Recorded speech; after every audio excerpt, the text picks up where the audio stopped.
Welcome pre-cal students to class today on Wednesday the 11th. I hope that you're doing well today, and I hope that you're ready to review some math. Let's quickly look at some announcements here. Your exam will be next week. I have decided to do 8 videos, one for each test. So the earliest you will be able to take your test will be next Friday. And by the way, that's very consistent. That's Berean's last day of school, and I think Hamilton County's last day of school is either this Friday here or the day before. So we're right in the ballpark of when most schools will be ending. Let's see, Christmas is a Wednesday, 18th, so this Friday here I believe is the 20th. So that's the first day you can take your test, okay? And of course you've got to get with me and tell me whether you want to take the test here at my house or take it at your house. And then also we have to set up a day and a time that works for both of us when you can take the test here at my house. Preferably not Christmas Day. Just kidding. But okay, you owe me test number 8. All 3 of you do. One of you still owes me test number 7, and let's please get those turned in as soon as possible. And if you need help on those, call me or email me, okay? All right, let's get started right away. Let's do a really quick 90-second review of what we talked about yesterday. You need to know these definitions for your exam. I'm not going to have you write them down or fill in the blank or match them, but you need to know, you need to be able to match certain numbers with these definitions. The definition of real numbers, definition of whole numbers, starting with 0 going to the right, integers, negative and positive and 0 whole numbers. Natural numbers start at 1 and go to the right, all whole numbers, notice. Rational numbers, integers or any fractions that terminate or repeat. Irrational numbers, any number that doesn't terminate and doesn't repeat. You need to know those. You need to be able to write numbers in scientific notation, like 6,000 would be 6 times 10 to the 4th power. 3rd power, sorry about that, 3rd power. You need to be able to write numbers in standard notation. If I've said 6.9 times 10 to the negative 5th, you need to know that's 0.000069, okay? So be able to do that. You should be able to multiply and divide numbers in scientific notation. You should be able to make this a little bigger for you. You should be able to simplify expressions like this, okay? Be able to multiply polynomials, divide polynomials, to raise them to a certain power, get rid of negative exponents, okay? Make sure you know how to solve problems like that. You should be able to add, subtract, and multiply polynomials. By the way, if you're not sure what that looks like, it looks like this right here. These problems right here. Adding and subtracting and multiplying polynomials. You should be able to factor trinomials with a lead coefficient of 1, trinomials without a lead coefficient of 1, binomials that have perfect squares, binomials with perfect cubes. By the way, if you want to know what I'm talking about, they look like this here. We factored all of these, okay? So make sure you know all of your factoring steps. Finding the domain of rational expressions. And I mean problems like this. This is a rational expression right here, if I can get it to come up. This is a rational expression. Yesterday we learned how to find the domain of this. Know how to do that. And then lastly, simplify rational expressions. And that would be a problem that looks like this. You had to factor the top, factor the bottom, and then simplify. Okay? And so that's a quick, about a 90-second review of what we did yesterday. Alright? Now, if you've kept your test number 2, you can get that out. If you've not kept it, it's no big deal. You didn't have to. But if you've kept test number 2, you might want to get that out. We're now going to review test number 2. Let's go ahead and get started. Okay. On your final exam, you need to be able to write the exact values for each trig function. Now you should find this pretty easy here. I do want to very quickly review where these answers come from. Remember, if you have a 45, 45, 90-degree triangle and you call this side 1, then this side over here also has to be 1 because these two angles are congruent, so their opposite sides are congruent. If you use Pythagorean's theorem, you'll get square root of 2 for the hypotenuse, and then from there you get all of your sine, cosine, tangent, cosecant, secant, and cotangent answers. Also, we learned that if you draw a 60, 60, 60 triangle like this, and then you drop a line straight down and forget this triangle over here, you're going to cut the 60 in half, so this is 30 up here. And by the way, if you called this 60, 60, 60 triangle a 2, 2, and 2 for your 3 lengths like that, then this is going to stay a 2. This 2 over here would get cut in half. This will be a 1. And using Pythagorean's theorem, you'll get square root of 3 for this side right here. And that's where we get all of our answers for sine, cosine, and tangent, cosecant, secant, and cotangent of 30 and 60. Now for the test, you are more than welcome to have this table. I have no problem with that, okay? So with that in mind, these problems are going to be solved very quickly, okay? It will not take a lot of time. In fact, I'm going to see if I can't do this, do this. Let me see if I can't do something will make it a little easier for us. There we go. Hopefully you can still see everything.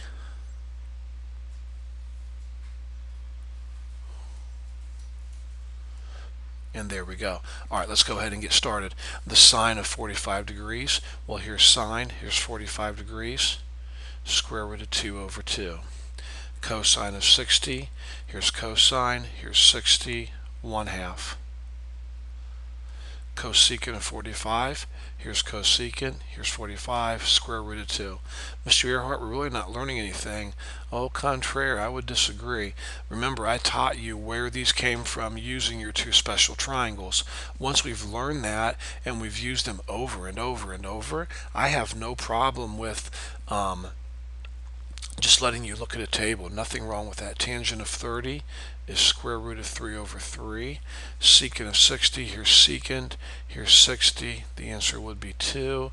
And cotangent of 30, here's cotangent, here's 30, square root of 3. The only thing I'd like to warn you about on your test is this. On your test, remember, I'll probably throw a couple curveballs at you like this. What if I said give the exact answer for the cosine of 210? Well, that's not on your table, but you should know by now to rotate 180 degrees and then 30 more. So if you're going to find the cosine of 210, that's really the exact same thing as finding the cosine of 30, because that's the angle inside this triangle. That's your reference angle. But remember, if you're going to be in the third quadrant, the sine sequence is negative, negative, positive.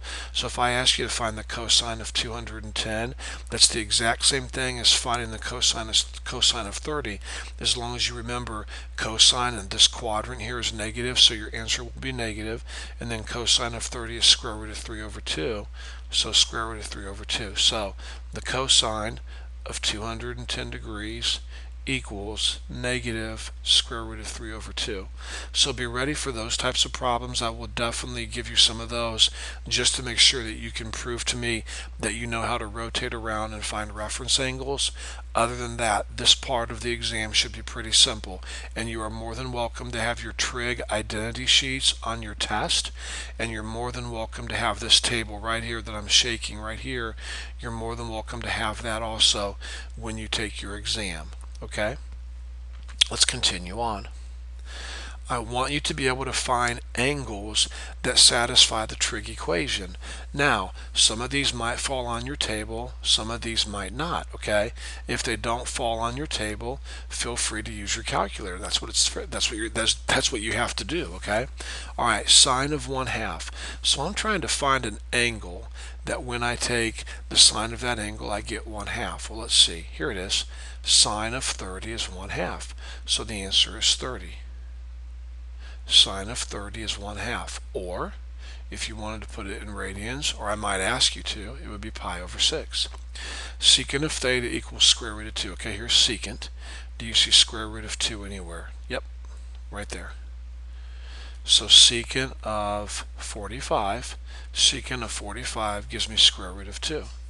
So the answer is 45 degrees. Or if I asked for it in radians, it would be pi over 4. Okay? All right, cotangent of an angle gives me square root of 3 over 3. All right, here's cotangent. Do you see square root of 3 over 3 anywhere? Yep, right here. And the angle for that is 60, right here. So the cotangent of 60 is square root of 3 over 3. And if I asked for it in radians, you would simply say pi over 3. Okay? Not too difficult. Pretty simple so far. You know, it's kind of funny when we first, if you'll think back to when we first started doing this, you guys were like, okay, wow, let's think this through, Mr. Earhart. And now we've done so much trig. This is like elementary stuff to you guys, so it's pretty humorous. All right, let's continue on. Now, it depends if you have a calculator that converts degrees to degrees, minutes, and seconds, and vice versa. So I'm not sure what your calculator has, okay? So let's kind of go through this step by step. First of all, I have a graphing calculator, and when I'm converting something over to minutes, seconds, and degrees, when I'm given something like 37 degrees, 34 minutes, 52nd degrees, I don't even use the conversion button. I just quickly type in 37 plus 34 over 60 plus 56 over 3600. That's all that I do, and I'm doing that right now with my calculator very quickly. 37 plus 34 divided by 60 plus 56 divided by 3600, and you're getting this right here. You're getting 37.58222222. So the 2's repeating. I mean, to me it's faster to do it this way than try to go into your angle button on a graphing calculator, or if you don't have a graphing calculator, whatever, and try to convert it. I just know that my minutes, 34, 1 slash here means minutes, it'll always go over 60. That number there will never change. And your seconds, the number that has 2 slashes, that you'll always use 3600, okay? And I'm going to tell you why. You use 60 here because a minute is 1/60th of a degree. A second is 1/60th of a minute, which makes it 60 times 60, 1/3600th of a degree, and that's why you use 3600. Now, some of you might have understood what I just said, some of you might be lost, but you can at least memorize this. The minutes always go over 60, the minutes always go over 60, the seconds always go over 3600, and you add them together. That's pretty fast, in my opinion. Now, in this problem here, notice over here we had degrees, minutes, and seconds, and we converted it to degrees only. Now, I have degrees only. I should have put a little circle here, and I want you to convert this over to degrees, minutes, and seconds. Well, if you have a graphing calculator, you type this in first, 93.734. Then you hit, if you'll look at your calculator, look at the second column from the left, third button down from the top. It says APPS. It looks like this. APPS. If you'll look right above that button, you'll see it says angle, hit shift and then apps, and you're going to get some options that pop up on your screen. Well, if you'll look at option number 4, they should have an arrow like this, and then DMS. And so you should have already typed this into your calculator, and then you should scroll down to this option right here and push enter. Okay? And then if you'll do that correctly, hit enter, this is going to pop up on your screen. Alright, it's going to pop up 93, and then it should say 43 with a slash, and then it should say 56 0.64 seconds. Okay, now play around with that. I'm going to type that in real quick and check and make sure that's right. 73.24. Let me clear my screen here. 93.7324. Then I'm going to hit second apps and then go down to option 4 and then hit enter, and I'm getting 93, and it says this, it's on my screen, it says 93 degrees, then 43 minutes, then 56.64 seconds. Now, Mr. Earhart, could you teach us a little better and maybe show us how to do it without a graphing calculator? Sure, of course. What you would do, first of all, you understand you have 93 degrees. That's obvious right here, 93 degrees, so cross that off. Now you're left with 0.7324 of 1 degree, and of means multiply, and so we're going to multiply it by 60. Over here we divided by 60, we were converting it to degrees. Now we're going backwards, we're converting it from degrees to minutes and seconds, so we're going to multiply by 60. So if you take 0.7324 and multiply it by 60, you're going to get this right here. You're going to get 43.944. So you take the whole number part, and that's going to be your minutes. And now once you take the whole number part, you're left over with 0.944. Now students, just trust me on this. I know a lot of you are thinking, okay, we're going to multiply it by 3600. And that is not correct, because if you'll think about it, listen to me carefully, 43.944, this was minutes, and so this is left over right here out of minutes, and so going from minutes to seconds, you just multiply by 60 again. So if you take 0.944 times 60, you will get 56.64. Now granted, the best way to do these problems is to use your conversion button like I first showed you, but you could also do it this way. Okay, so there we go. So it is your job on the exam. What I'm reviewing right now is your ability to be able to convert a degrees, minutes, and seconds type of number over to degrees only, and also you should be able to take a number like this that's degrees only and convert it over to degrees, minutes, and seconds. Okay, all right, let's continue on. Let me grab a quick drink of water here. Now again, when we first started doing this, you guys were like a little shaky, and now you're going to look at this and laugh. It's so easy, but that's okay. I will put a couple of these on your test. Use a calculator to find the trig function values. Okay, the sine of 27. Make sure you're in the degree mode, and you would simply hit sine of 27, and you're going to get this answer here. 0.45, and I've rounded, it's 399. I'm going to put 40. Tangent of 27 equals, and you should get this right here, 0.5095. Now be careful with secant of 27, students, okay? There is no such thing, well, there is no button on your calculator that's secant. So what we remember is this, okay? Let's write this down, okay? Remember that secant of an angle is the same thing as 1 over cosine. All right? Remember that? So if this is true, which it is, secant of theta equals 1 over cosine. Remember, this is really over 1. You can put anything over 1. I'm going to flip one side as long as I flip the other side. So you could also say that 1 over secant is the exact same thing as cosine of theta. Okay, they're the exact same thing. All right.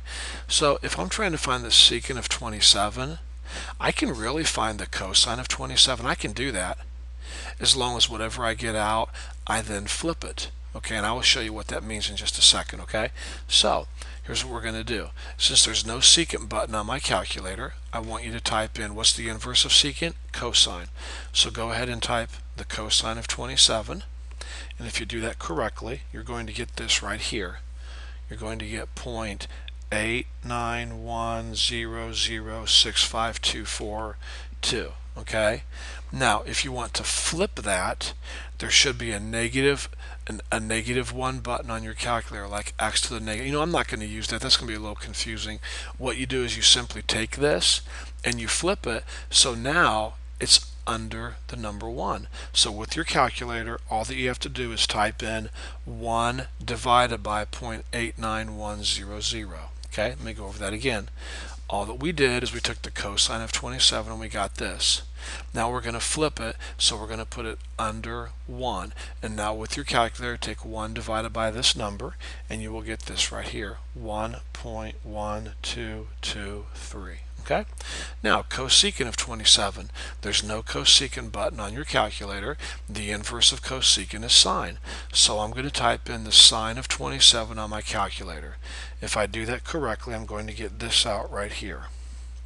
I'm going to get out 0.45399, which is the same thing as 0.4540.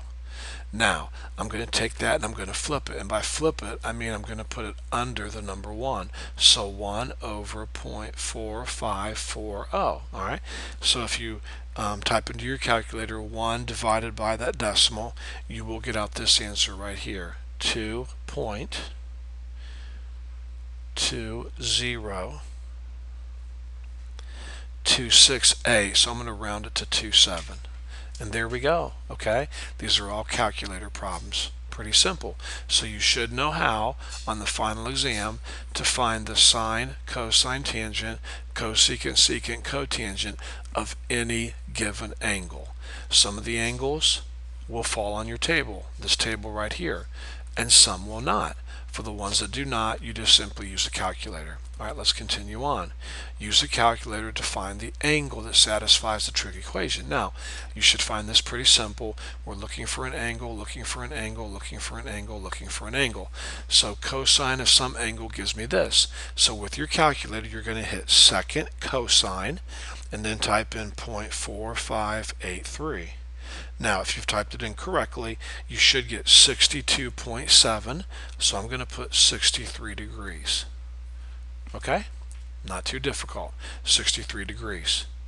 Now, I'm going to skip secant. Let's jump onto tangent because tangent's pretty easy. We have a tangent button on our calculator, so very quickly let's do this one. Notice I'm looking for an angle, so I'm going to hit second tangent, and then I'm going to type in 4.5639. I'm going to hit enter, and I'm going to get 77.64, so I'm going to put 78 degrees. Okay, so these are all just calculator problems. All right, no big deal. Now secant's not on. Secant is not on our calculator. So what is the inverse of secant? Well, it's cosine. So what I could say is instead of finding secant of an angle that gives me this, I could flip this, or in other words, put it underneath 1.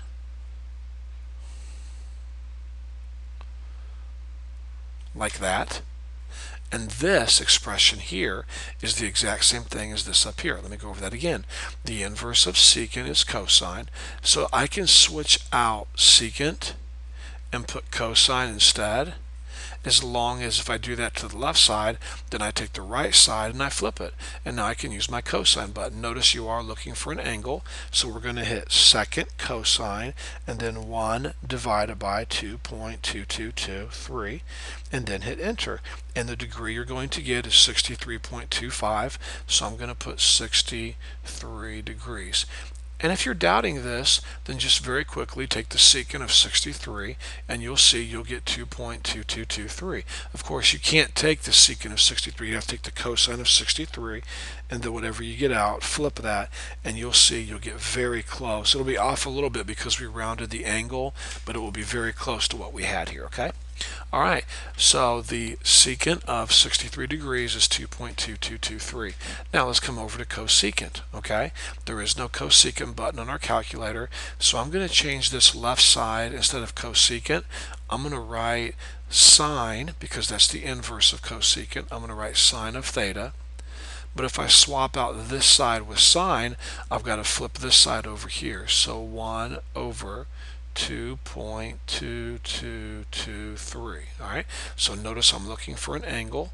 I'm going to hit second sine and then 1 divided by 2.2223 and then hit enter, and you're going to get 26.74. So about 27 degrees would be sufficient. Okay, so there we go. Using a calculator to find a missing angle. That's what I'm reviewing right here. Make sure you know how to do that with a calculator for your semester exam. Okay, let's continue on. If the cosine of 35 degrees is 0.8192, find the cofunction of 55 degrees. Do not use a calculator. I think we need to quickly review or put up here two terms that could be confusing. And I hope that you'll not say, oh, Mr. Earhart, you're being boring. It's real important you see this, okay? Inverse functions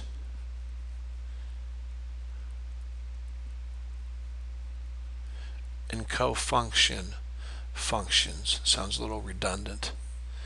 All right, when I say inverse functions, the inverse of sine is cosecant. The inverse of cosine is secant. The inverse of tangent is cotangent. Got it? But when I say cofunctions, the cofunction for sine is cosine. The cofunction for secant is cosecant. And the cofunction for tangent is cotangent. Got it? It's very important that you know the difference, because I did not say find the inverse function of 55. I said find the cofunction of 55. Do not use a calculator. Now I'm going to go ahead and erase this so I have some room to work. So if you're going to copy this down, pause the video and copy it down. These are inverse functions, and that's what we've been using for the past 2 pages here. We've been using inverse functions to help us solve some of these. But now we're talking about a cofunction. So the cofunction of sine is cosine, the cofunction of cosine is sine, the cofunction of secant is cosecant, and the cofunction of cosecant is secant. The cofunction of tangent is cotangent, and the cofunction of cotangent is tangent. I guess I could have put arrows on both ends of these because it goes back and forth. Alright, now I'm going to go ahead and erase these. Now here's what you need to know. Here's what I'm testing you on, or here's what I'm reviewing on here so that you're ready for the final exam. Anytime you have, let's say, cosine of an angle, like we'll say 50, okay? And what is the cofunction of cosine? It's sine. And the sine of 40, like this, they're always going to be equal. Always. Okay?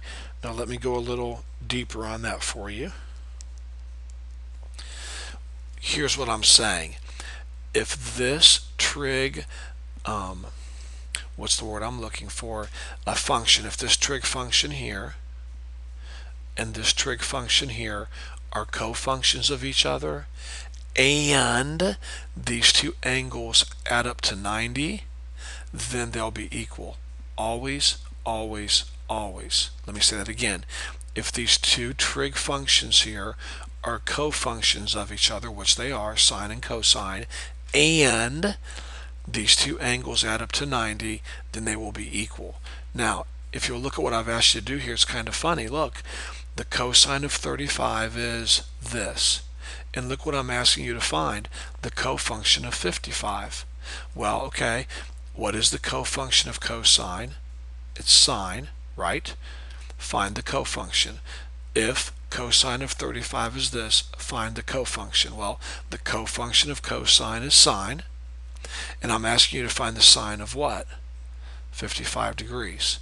Now remember what I just taught you. The sine of 55 degrees is the exact same thing as the cosine of 35 degrees.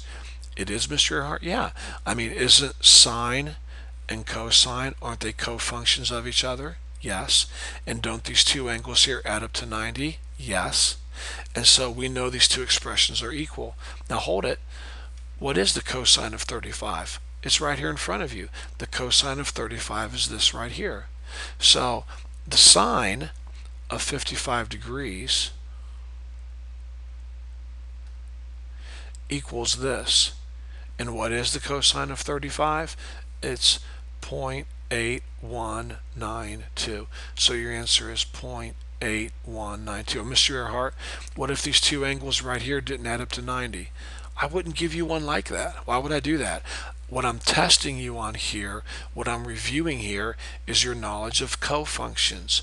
As long as you have cofunction identities, and as long as the two angles add up to 90, they're going to be equal. They will be equal every time. Okay, let that sink in, look that over, and make sure you're very familiar with that. Okay, so what I'm reviewing here is your knowledge of cofunctions.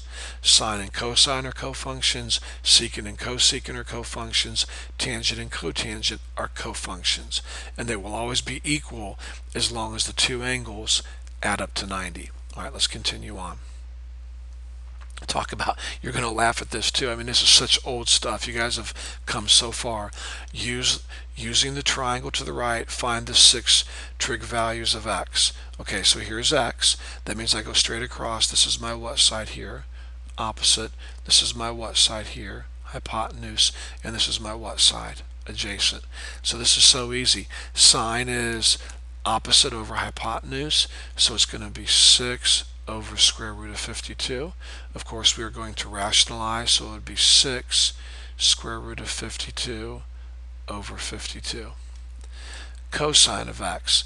Well, cosine is adjacent over hypotenuse, so 4 over square root of 52.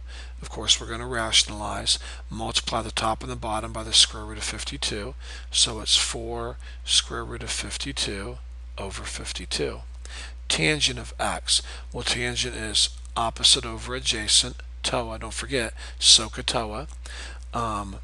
So tangent is opposite over adjacent, 6 over 4. Obviously, I want you to reduce your answer, so 3 over 2. Now, I know we don't use these here a whole lot, but please don't forget, cosecant is the inverse of sine, so it's going to be hypotenuse over opposite.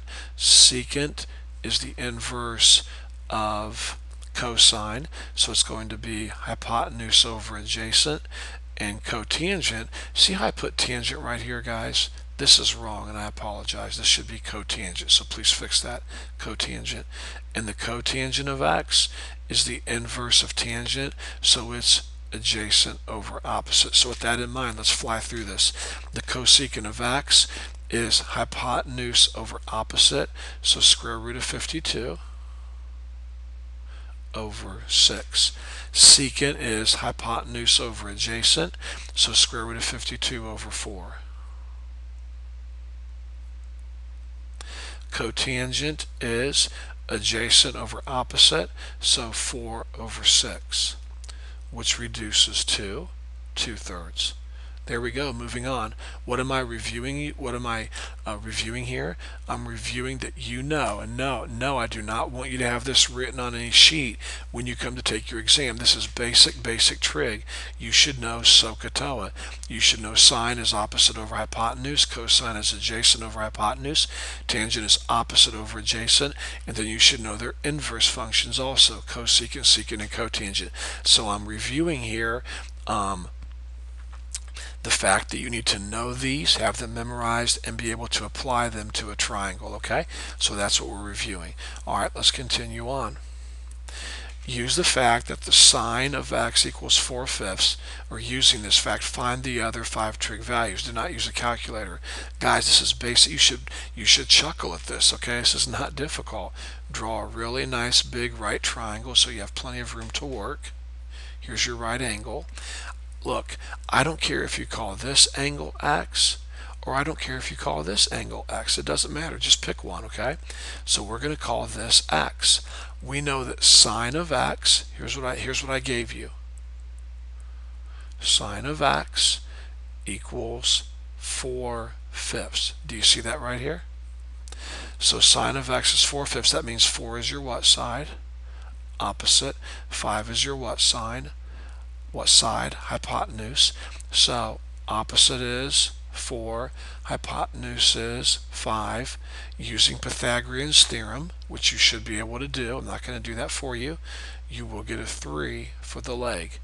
So now that you have your right triangle drawn, this is your opposite, this is your hip, your hypotenuse, and this is your adjacent.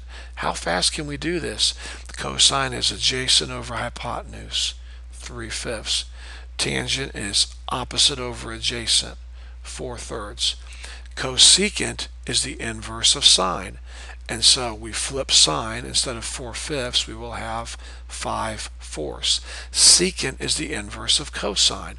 Now if cosine is 3/5, then secant would be 5/3. Or if you don't like me saying that, look at it like this. Secant is hypotenuse over adjacent. All right. Cotangent would be adjacent over opposite, which would be 3/4. So what am I reviewing here? I'm reviewing your ability to look at one trig function, draw the right triangle, fill in the two sides, then using Pythagorean's theorem, find the third missing side, and after you have all three sides, then be able to find the other trig values of the given angle x, okay? That's what I'm testing or reviewing you on here. Okay, let's move on.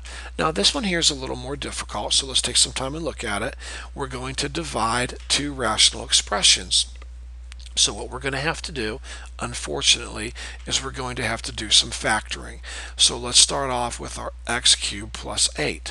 First of all, I'm going to put a fraction bar. I'm going to try to anyways. Let me stop and say this to you. Do you see how we're dividing? And you should know by now that when you divide, you multiply and you flip the second fraction. So I'm going to go ahead and do that now. So I'm going to flip this fraction in just a second, okay? So when you're dividing two fractions, you change the division sign to a multiplication and you flip the second fraction. Now we're going to do some factoring so we can then do some canceling. X cubed plus 8. Now let's factor that right here, okay? Notice it's a binomial, two terms, and notice I do know the cube root of 8, or I do know the cube root of x cubed, and I do know the cube root of 8. So I'm dealing with perfect cubes. So I put a little parentheses and a big parentheses. We reviewed this yesterday. So the cubed root of x cubed is x. The cube root of 8 is 2, and you bring down your plus sign, you put it here. Now, you take whatever you have here and you multiply it by itself. So x times x is x squared, and you put that right here. Then you take whatever you have here and whatever you have here and you multiply them together. X times 2 is 2x. Then you take whatever you have here and you multiply it by itself. So 2 times 2, and that gives you a 4. And then please don't forget, whenever this is a positive, the sign sequence over here is positive, negative, positive. So there, I factored x cubed plus 8, and that's what we reviewed yesterday, and you really need to know how to do that, okay? So I'm going to put that right here. And I really need to move some of this stuff around to give us a little more space, I believe. All right, so let's grab this and pull it over here. And let's just get rid of this x real quick. And let's extend this line here. And then put our multiplication right here. Okay, so I factored x cubed plus 8. Now I'm going to factor x squared minus 4. Now notice it's a binomial, two terms, and I do know the square root of x squared, and I do know the square root of 4, so I'm going to put two little parentheses. The square root of x squared is x, so I put an x here and I put an x here. The square root of 4 is 2, so I put a 2 here and I put a 2 here. I make one positive and I make one negative. So there, I have factored this expression, and I'm going to slide it right there. Okay, now let's be careful here, okay? Remember, I'm flipping this fraction. So I'm going to take this denominator and I'm going to factor it, but when I'm done factoring it, I'm going to write it up here in the numerator because I'm really flipping this fraction. I hope that makes sense. So I'm going to factor x squared minus 4x plus 4, or at least I'm going to try to. Okay, notice I have a lead coefficient of 1. It's a trinomial, so I'm going to list out all the factors of 4. So 1 times 4, 1 times 4, 2 times 2, 2 times 2. Notice my 4 is positive, so that means for my sign sequence over here I want a positive times a positive, negative times a negative, positive times a positive, and negative times a negative. Now, which one of these here adds up to a negative 4, which is your middle number right here? Well, the only one that I see is this right here. a negative 2 and a negative 2 adds up to a negative 4. So if I were to factor this, I would put 2 parentheses, and I would write x minus 2, x minus 2. Okay? And that's how you factor a trinomial with a lead coefficient of 1. All right?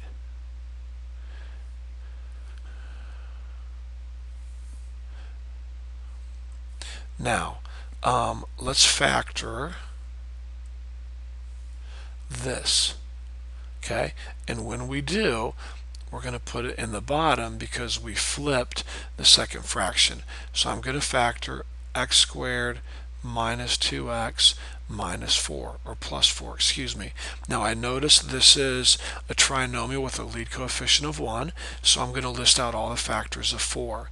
So 1 times 4, 1 times 4, 2 times 2, 2 times 2.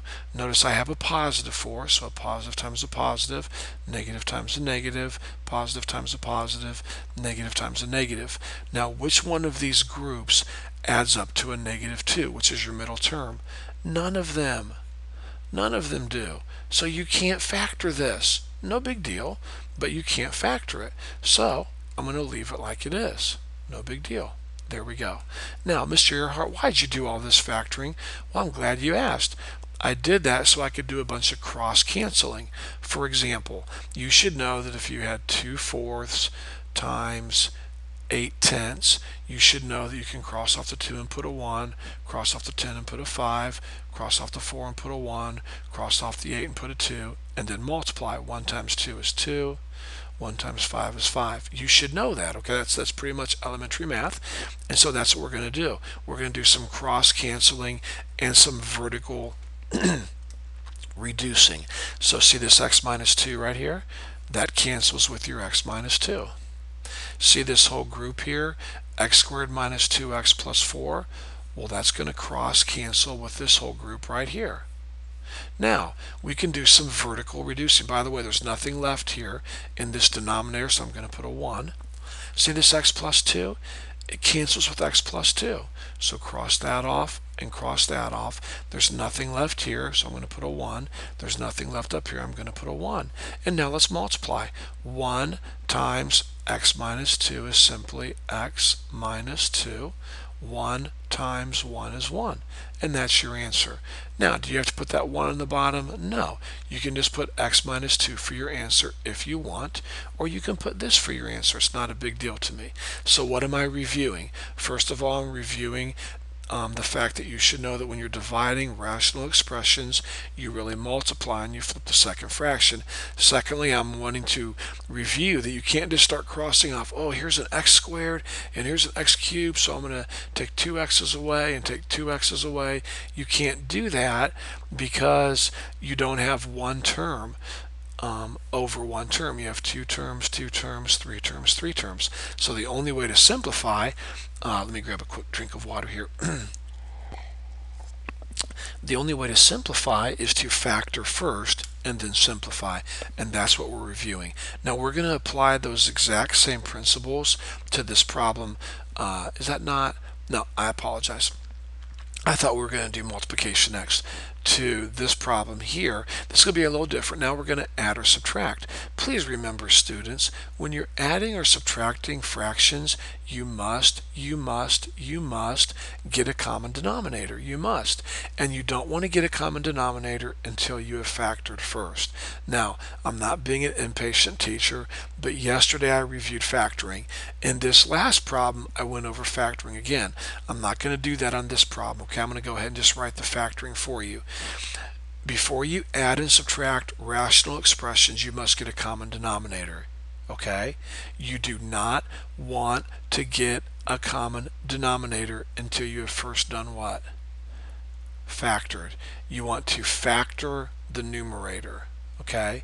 You want to factor the numerator. So here we go. I cannot factor x plus 2. I do not know the square root or the cube root of these two terms. However, I can factor this expression, and it would be x plus 2, x minus 2. I can factor this expression, and it would be x minus 2, x minus 2. Now let's find our common denominator. I'm going to put a really big fraction bar, then a minus sign, then a really big fraction bar, then a plus sign, and then a really big fraction bar. And here we go. How do you find a common denominator? Well, you compare one-termers with one-termers, two-termers with two-termers, three-termers with three-termers, etc. This is two terms. This is a two-termer. This has two terms. Everything is two terms. So here's what I do. I see that I have one group of x plus 2. How many groups of x plus 2 do I have here? 1. How many groups of x plus 2 over here? None. Which denominator has the most? Well, this one has 1 and this one has 1. They both have 1. So all that I need is one group of x plus 2. I'm going to go over that again in just a second. What I'm trying to do now is find my common denominator. How many groups of x plus 2 in this fraction? 1. How many in this fraction? 1. How many in this fraction? None. Which denominator had the most? Well, these two, they both had 1, so I put one group. Now let's look at our x minus 2's. How many groups of x minus 2? None. How many groups of x minus 2? 1. How many groups of x minus 2? 2. Which fraction had the most? This one. How many did it have? 2. So I'm going to have to put two groups of x minus 2.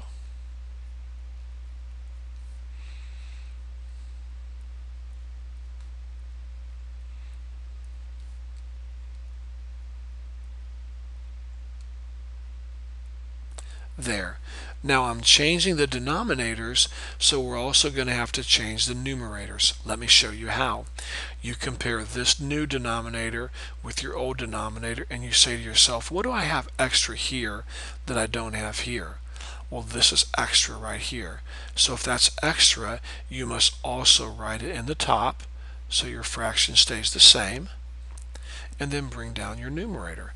So bring down your 7, and you have a 7 right here. Now let's do the same thing here. What do I have extra in my new denominator that I don't have here? Well, I have this right here. It's extra. That's extra compared to this denominator. So I'm going to write that up top, and then I'm going to bring down my numerator, x plus 8.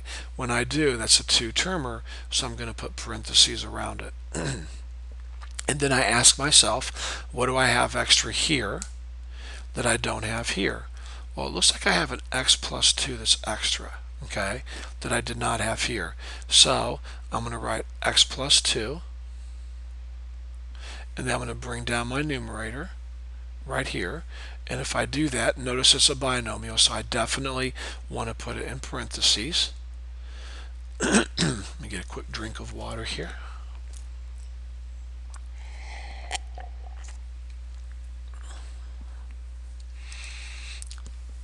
Now let's continue on. I have a common denominator, okay? So what I'm going to do now, this is going to be a pretty long problem, so just understand that. And we've had some pretty easy problems today with those trig values that we've been doing. And so now this one's going to be pretty long, okay? So understand that. I'm going to get us some more space here. Okay, we have a common denominator, and when dealing with fractions, once you get a common denominator, you put your fractions together. I'm not going to write this common denominator over and over. I'm just going to put CD for common denominator. So I now have 7 parentheses x minus 2, x minus 2, minus x plus 8, x minus 2, plus 3x minus 2, x plus 2. Okay, so let's continue on. Now I've got to simplify my whole numerator. I told you it's a long problem. So I'm not going to write the denominator over. I'm just going to put CD for common denominator. And now look, students, I care about y'all, okay? But listen, I can't, I'm not reteaching how to multiply. We just reviewed that yesterday. So I have to save a little bit of time here for your sake and for my sake too. You should by now know how to multiply a binomial times a binomial. X times all of this, negative 2 times all of this, and then simplify. So I'm going to bring down my 7 and put a really big parentheses, and just trust me, if you take this binomial times this binomial, you will get x squared minus 4x plus 4. Okay, and now be very careful when you multiply this binomial times this binomial. And the reason I'm saying be careful is notice there's a negative sign here, and that's going to go to all of your terms. So I would encourage you to keep a parentheses when you multiply these two together, because this negative sign is then going to change all of the signs here on the inside. Now if it was a plus sign like here, then I don't really care if you keep a big parentheses, but here with a negative sign on the outside, you better put a big parentheses. And if you multiply this binomial times this binomial, you will get x squared plus 6x minus 16. Okay, and then just to be consistent, even though you don't need to put a big parentheses, I'm going to go ahead and do that. Bring down your plus sign and now multiply these two together. If you do that correctly, you will get 3x squared. Over here you get negative 4. Let's see, you'd have a positive 6 and a negative 4. That's a positive, let's see, what did I say?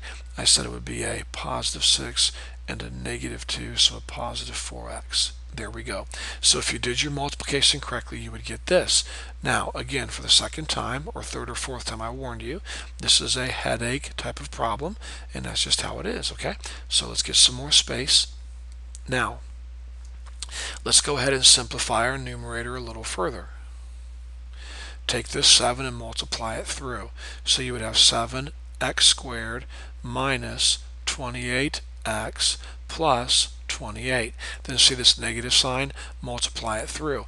A negative times a positive is a negative x squared, a negative times a positive is a negative 6x, and a negative times a negative is a positive 16. And then take your positive sign and multiply it through. A positive times a positive is a positive 3. A positive times a positive is a positive 4x, and a positive times a negative is a negative 4. That's all over your common denominator. And now we're finally ready to write our final answer. In your final answer, I do want you to write the actual denominator. And let me check and make sure I have the right denominator here.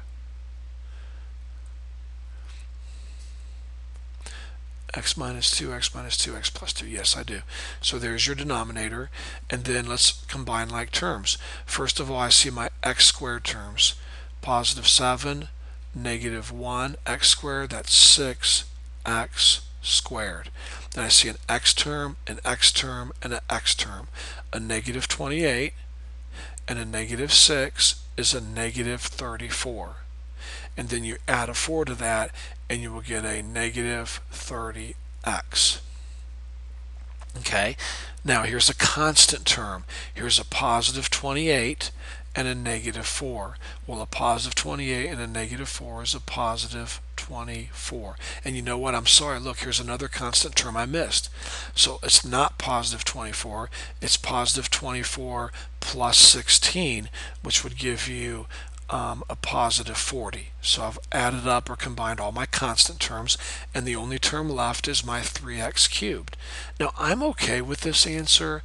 To be honest with you, when you get to higher level mathematics, they are definitely going to want you to write this numerator in standard form.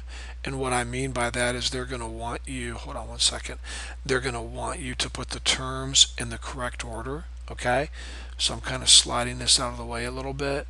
I'm going to do some quick erasing. I just want you ready for college so you're not totally shocked when a professor says to you, okay, this is an unacceptable answer, you need to write it in standard form. Okay, and standard form means you put the highest exponent first and then work your way down. And by the way, I should have put a 3 right here, not a 2. So this term here should actually come first, 3x cubed, and then your positive 6x squared should come second, and then your x term should come next, third, and then your constant term should go last. Okay, And I know that's a little annoying, and I'm going to accept either answer. I don't care. I just want you ready for college. Most answer keys are going to want you, and most teachers, to put this top in standard form. Highest exponent, the next highest exponent, there's really a 1 here, then your next highest exponent, and then your constant term left, okay? But I'm fine with either way. Okay, moving on. Now I want you to solve these two numbers here. Notice both of these are linear equations. In other words, there's no x squared, there's no x cubed. These are good old-fashioned Algebra 1 equations. So let's quickly solve. 5x plus 7 equals a negative 13. Let me go back a page. So what was I reviewing here? I'm reviewing your ability to find a common denominator and add or subtract rational expressions. Okay? All right. Here I'm reviewing your ability to solve linear equations. I want to get x by itself, so I first bring the 7 over. It's now gone and it becomes a negative 7. So now I'm left with 5x equals a negative 20. And then divide both sides by 5 and x equals negative 4. Alright, let's solve this equation. Notice I just have x's. I have no x squared or x cubes or anything like that. This is a good old-fashioned linear equation. So the first thing I'm going to do is simplify this side over here. Notice in this equation I could not simplify this side. They're unlike terms, and I could not simplify this side. So I went ahead and got x by itself. However, in this problem, I cannot simplify the right side, but I can simplify this side. I'm going to take a negative sign and multiply it through my parentheses. So a negative times a positive is a negative 3x, and a negative times a negative is a positive 5. Now I can simplify a little more. I have like terms right here. So 8x minus 3x would be 5x.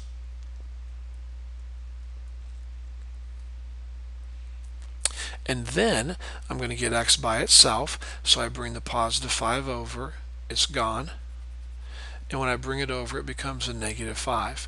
So I'm left with 5x equals 35.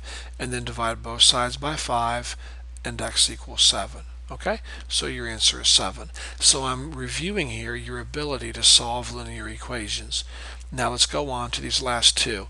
I want you to solve this by factoring, and I want you to solve this using the quadratic formula, and then we're done for the day, so hang in there, okay? All right, let's solve this by factoring. Step 1, you never want to solve an equation by factoring until you get one side equal to 0. So we're going to bring the 10 over and make it a negative 10.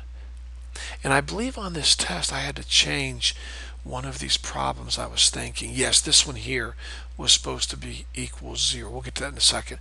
Okay, so we're solving this by factoring. Notice you do not have x's. You have an x squared and an x. So it's called a quadratic equation. Now, if I'm going to factor this, and we should know how to factor this, notice I have a trinomial that does not have a lead coefficient of 1. So I have to take 6 times negative 10 and put that number over here. 6 times negative 10 is negative 60. Now normally I would list out all the factors of negative 60. That's going to take quite a while, okay? So instead of listing them all out, I'm going to list out this set right here. 5 times 12, 5 times 12. Notice I want a negative 60, so it's a positive times a negative, and a negative times a positive. Now one of these adds up to my middle term, negative 7, and obviously it's going to be these right here. Now I could have listed out 1 times 60, 1 times 60, 2 times 30, 2 times 30, 3 times 20, 3 times 20, 4 times 15, 4 times 15, 5 times 12, 5 times 12, 6 times 10, 6 times 10. That's a huge long list. I did not want to go through all of that. This is the set I'm going to use. Now, when you do not have a lead coefficient of 1, and I don't, remember you have to bring down your first term, bring down your last term, and then in the middle right here we're going to put positive 5x and negative 12x. And we're not going to bring this down, okay? And now, let's factor this side over here. What's common in my first two terms? Well, I can pull an x out of my first two terms. So I'm left with 6x plus 5. x times 6x, 6x squared, x times 5, 5x. Now here, notice this 12 is negative. Whenever this term is positive, you pull out a positive, and whenever this term here is negative, you pull out a negative. And also, a 12 and a 10, so I can pull a 2 out, okay? Now be very careful with your signs. Notice I'm not going to put a negative 6x, I'm going to put 6x. And let me show you why.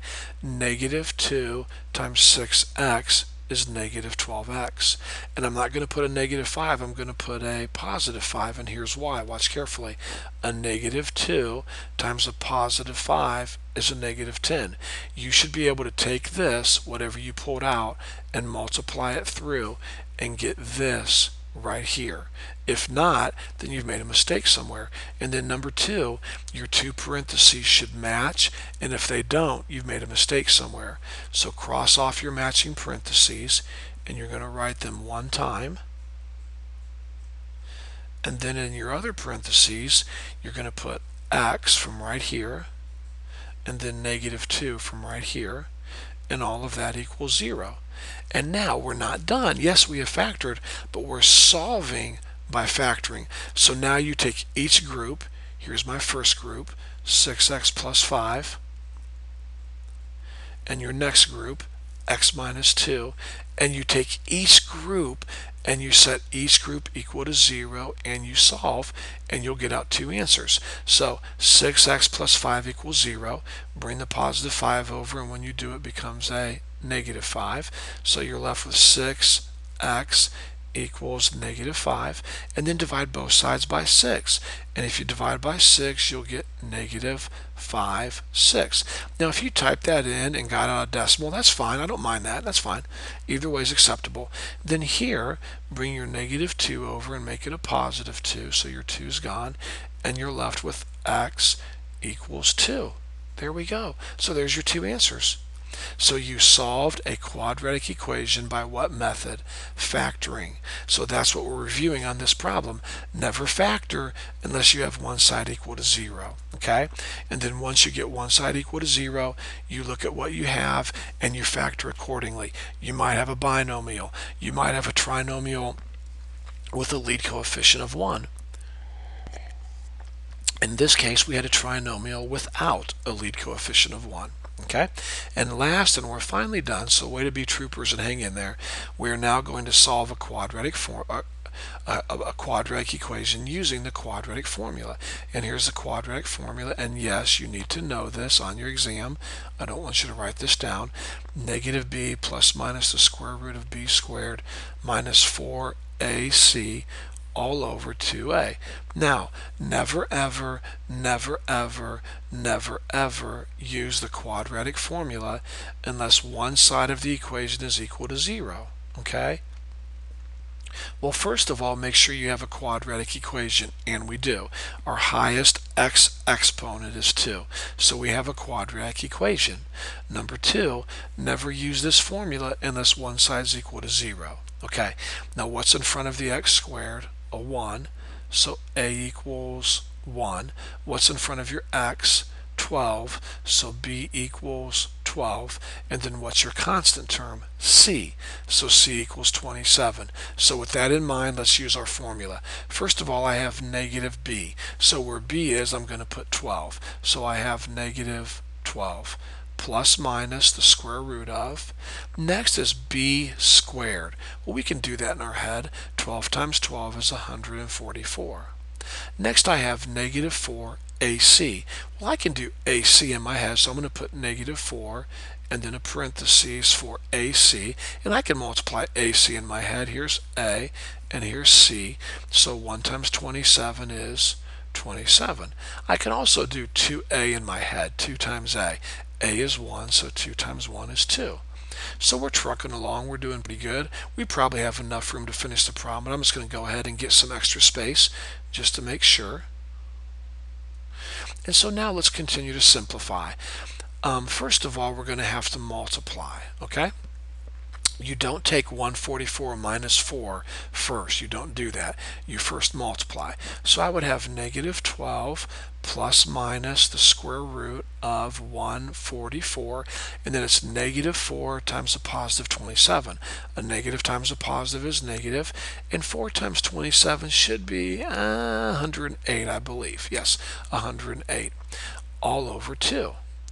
Now let's continue. Let's subtract these two numbers. So next I would have negative 12 plus minus the square root of 36 all over 2. Okay? Well, hey, you know what? I know the square root of 36. That's 6. So next I have negative 12 plus minus 6. Not the square root of 6, just 6, because the square root of 36 is 6. Well, hey, I can take this even further. I have a positive and a negative sign. So I'm going to write negative 12 plus 6 all over 2. And then I'm going to write negative 12 minus 6 all over 2. So I took the plus sign and I wrote this fraction. Then I took the negative sign and I wrote this fraction. And now I can simplify. Negative 12 plus 6 is negative 6. So this whole top becomes negative 6. And negative 6 divided by 2 is negative 3. So there's one answer. And then negative 12 minus 6 is negative 18. And negative 18 divided by 2 is negative 9. There's your other answer. So we solved this quadratic equation by using the quadratic formula, and we got out these two answers, negative 3 and negative 9. So what I'm reviewing here is your ability to know how to use the quadratic formula to make your substitutions correctly, and then to simplify correctly, and to solve a quadratic equation by using the quadratic formula.